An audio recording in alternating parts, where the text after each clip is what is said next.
HPS Wildcat community, it's Mr. Waka. I'm coming at you from headquarters in my office, rocking out my brand new Hailed and Wildcat shirt. And the reason I'm making this YouTube video for everyone is to let everyone know what our opening day and our start of the year procedures are going to be at HPS, because I know a lot of people have been wondering how we're going to organize this. We finally have the plan and the information we need, so I want you to hear it from me first, but you're also going to be seeing this on our website within the next couple days. We're going to be mailing this home. We're going to be putting it on our Facebook, and if you have any questions, email us or call us, and we'll be happy to help clarify that for you. But I'm hopefully, with the information that we give out, today and in the future, things should be pretty clear. The first question that comes up a lot is, will there be a remote learning option for parents that want to keep their children home? And the answer is no. And that's how it is going to be in every school in the state. As per the executive order right now, we are only providing remote learning options when a child is home, if he's in or she is in a quarantine protocol. So you're going to have to send your children to school, and the only way that you would have the option, or the only way we would provide this remote learning option, will be if your child's unfortunately put in some kind of quarantine protocol, and then they'll be doing their learning from home. What if that changes? Like, what if the state says, you know what, we've changed our minds, now schools have to provide a remote learning option? We have a plan in place for that. We did it last year. We'll very likely do something very similar to what we did last year. What if they say we changed our minds, schools can now decide if they want to give a remote learning option? Well, if that happens, then we'll have a decision to make, and we'll weigh the pros and the cons. But again, we have a blueprint already for how to do it. But at this time, we're not providing any remote instruction unless your child is unfortunately on a quarantine. Another question that gets asked, what's going on with the masks? So, will you have to wear a mask if you're in the building? Yes. Children, teachers, visitors, if you're in the building, you must wear a mask. That was part of the executive order. Do you have to wear them outside? And the answer is no. Some schools in the state may do that. I was at the Passaic County Superintendent meetings yesterday, and we almost all universally believed that we're not going to mandate masks outdoors for parents or for students. So if your son or daughter is in recess, if your son or daughter is out on the playground, if they're doing a gym class outside or some kind of learning activity outside, they don't have to wear the masks. If they lose the mask when they go for recess, we'll have plenty extra to give to them. But right now, the executive order states that if you're inside, you must wear a mask. Some parents are asking me, what if there's some kind of medical issue? Well, simple solution. If you believe that your son or daughter has a medical issue and can't wear a mask for that reason, let's make it a medical issue. Reach out to our health team, Ms. Carr or Ms. Figgins, provide a note from your physician, and then they'll analyze it. I have the final say in a lot of things in school operations. I don't have the final say when it comes to a medical decision, so we'll make that a medical decision. What time are we going to start? Everyone's asking me that question. Last year we started at 9 o'clock because we had some kids home and we had some kids in school, and when you're designing a lesson like that, it takes more time. Because we expect that everyone will be in school, we're going to go back to a much more traditional start time. Our doors will open at 8 a.m. this year.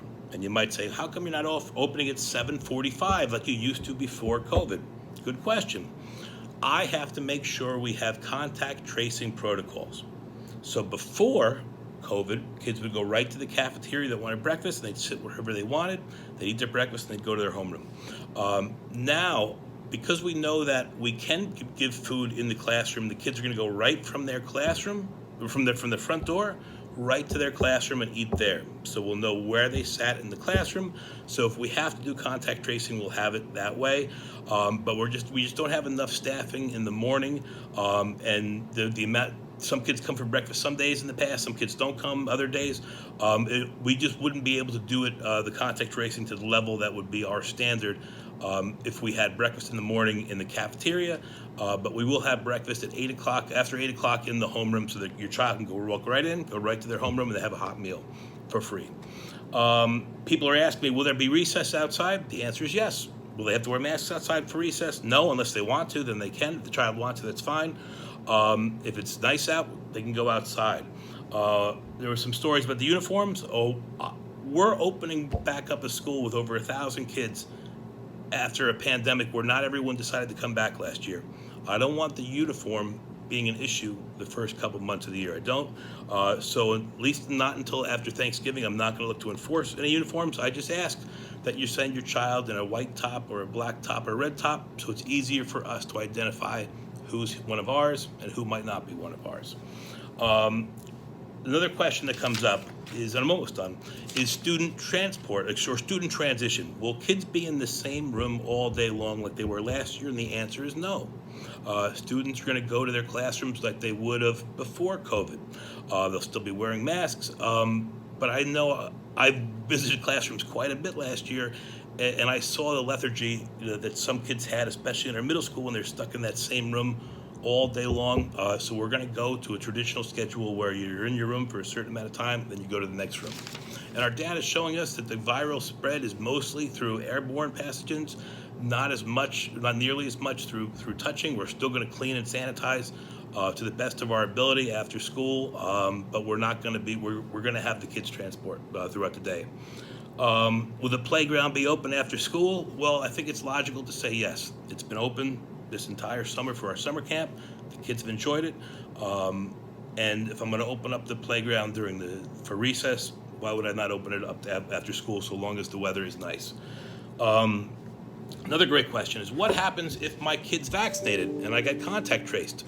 So we're going to ask you that. If your child's of age to get a vaccination and our team calls you for contact tracing purposes, and you'd say, well, my son or daughter has had a COVID vaccine, and you're able to provide proof that you've had it, I think it's 14 days before the close contact, then we're only going to keep your kid home if he or she is showing symptoms.